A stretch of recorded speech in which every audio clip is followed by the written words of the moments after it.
So andito na naman tayo sa nakakatakot na hotel. May kasalang nagaganap. Napakilala na ni Johnny yung pamilya niya sa pamilya ni Mavis. Nagpalitan na sila ng sing-sing. Nagmuamo sa harap. Mag-asawa na sila. Tenenenen.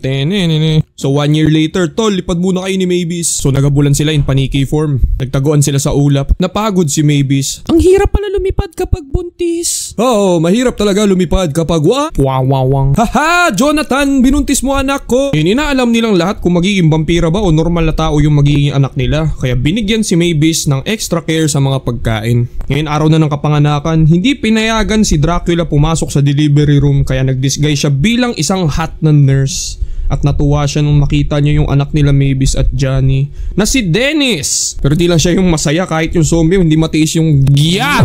Nag-celebrate ng unang birthday ni Dennis pero nag-aalala yung pamilya ni Mavis kasi baka di naman pala vampira yung bata. Kaya lahat ng mga delikadong gamit sa hotel ginawang baby proof. Lahat ng matulis nilagyan ng malambot na marshmallow kahit yung ilong ng witch na to. Ngayon dahil sa paglaganap ng social media pati kay Johnny naging medyo advanced na yung hotel. Pero si Dracula nag-a-adjust pa lang. Ngayon nag-decide si turuan si Dennis maging paniki tulad ng mga ginagawa ng vampira. Pero naging manok lang siya. Kaya sumayaw din si Doc para ganaan si Dennis. Ay! Punta sila sa birthday party kasama si Dennis. Sumali si Mavis sa palaro ng bata tapos nung masira niya yung pinyata na puro candy, kinain ng mga baby na wolf dahil sa asukal sobrang hyper nila. Nagasik sila ng lagim sa party kaya na-aksidente si Dennis. Nahulog yung ngipin niya kaya na-excite si Drac baka tumubo na yung pangil niya kasi umaasa pa din siya na magiging vampira yung apo niya. Sobrang nag-aalala na si Mavis dahil hindi safe yung lugar dito para kay Dennis kaya nag-decide siya na lumipat sa California kung saan nakatira sila Johnny. Pero may ibang plano to si Drac. Ginawa niyang kasabwat si Johnny. Sinuggest niya na sila muna mauna sa California. Titignan kung safe na tirahan doon para kay Dennis habang tinuturuan ni Drac si Dennis maging maayos na vampira. Bye-bye! Ingat kayo! Dito pa lang alam ko na magiging disaster tong pagbabantay niya sa bata eh. Nag-aalala si Mavis sa anak niya. Okay lang yan my love. Magiging safe si Dennis. Oo, pero kayo hindi. Puta, puro ka-comfort. Nagmamaneo ka. Hindi mo tinitignan yung daanan. Ngayon kasama ni Drac yung mga kaibigan niya. Tinutulungan siya sa sitwasyon ni Dennis sa isang park ng mga tao. Inutusan niya si Frank na pakita kay Dennis kung paano man takot. Bulaga. Hala, si Idol pala to eh. Pwede kami magpa-picture? Imbis na matakot, na-risk niya lang yung mga babae. Kaya sinubukan naman ni Dennis pero nakyutan lang sa kanya. Mission failed kay Dracula. Ngayon dumating na yung dalawang mag-asawa sa California. Pumunta sila sa playground kung saan nag-i-enjoy si Mavis sa mga batang nagbabike. Hiniram ni Johnny yung bike ng bata pero bigla niyang nasira.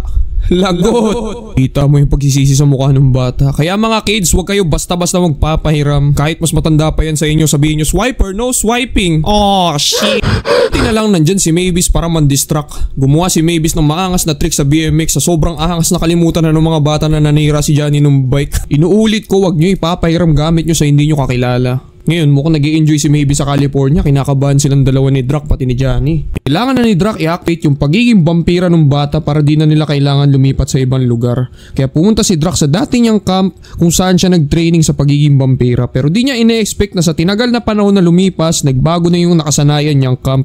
Hindi na ganun ka-extreme tapos similar pa sa mga gawain ng tao. Kahit mga tao ngayon nagjojowa na ng mga aswang. Ngayon dinala ni Drac si Dennis sa mataas na palapag para lang itapon yung bata. Yeet! Na-realize ni Drac na wala pa ding nangyayari kaya pinuntahan niya si Dennis. Yung mga bata parang, uy, may nahuhulog, videoan ko to, post ko sa TikTok. Ligtas ni Drac si Dennis pero di siya nakaligtas sa video na napanood ni Mavis. Ngayon nag-aayos na ng gamit si Mavis para makaalis na sa hotel. Maya-maya nakita niya si Dennis na sinusubukan maging vampira. Sabi ni Dennis na gusto niya din maging katulad si Drac.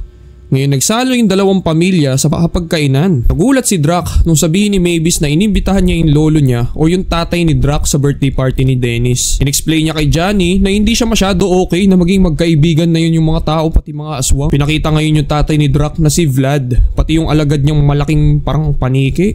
Tapos nakita yung sulat na inimbitahan sila sa birthday party ng apo niya si Dennis. Kaya nagsabi si Johnny mag-costume party na lang para mag-disguise yung pamilya niya bilang mga aswang. Ngayon sa araw ng party, finally, lagot. Lahat ng pamilya ni Johnny naka-costume. Hindi mahalata ni Vlad yung pinaplano nila. Pero nung finally ma-meet niya yung anak nila Mavis, doon nagkaroon ng problema kasi walang pangil si Dennis. Pero buti na lang, akala ni Vlad late bloomer to si Dennis. Kailangan lang daw takutin si Dennis tulad nung ginawa niya kay Drac dati. Nilabas nila yung paboritong mascot ni Dennis sa stage. Minanipulate ni Vlad yung mascot kaya natakot si Dennis pero di kinaya ni Drac makita yung apo niyang natatakot kaya pinigilan niya.